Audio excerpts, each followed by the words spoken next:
என் அப்பா இறந்த பிறகு அவங்களுக்கு தெரிஞ்ச வகையில அந்த குடும்பத்துக்குள்ள இருக்க காசெல்லாம் பத்திரப்படுத்தி சேர்த்து வச்சு படிக்க வச்சு என்னையும் அக்காவையும் படிக்க வச்சு கல்யாணம் பண்ணி வச்சு பண்ணாங்க.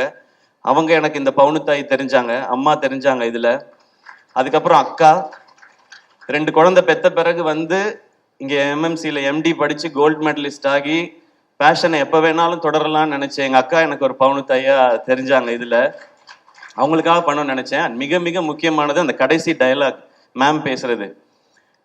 படைக்க காக்க அழிக்கன்னு ஆம்பளைங்களை மட்டும் கும்பிட சொன்னவன் படிப்புக்கும் பணத்துக்கும் பொம்பளையை தாண்டி காட்டி கும்பிட சொல்லியிருக்கான் அப்படின்னு சொன்னாங்க இல்லையா.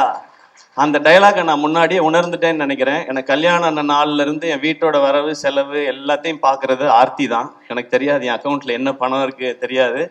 ஊருக்கு போகணும் ஏதாவதுன்னா ஆர்த்தி ஊருக்கு போறதா இருக்கேன், டிக்கெட் மட்டும் காசு கொடுத்துட்றியா அப்படின்னு கேட்பேன். இப்பயும் அதை நான் ரொம்ப பெருமையா சந்தோஷமா வாங்கிக்கிறேன். அவங்க தான் பாத்துக்கிறாங்க. அவங்க பார்க்கலன்னா என்னால ப்ரொடக்ஷன்லாம் பண்ணியிருக்க முடியாது.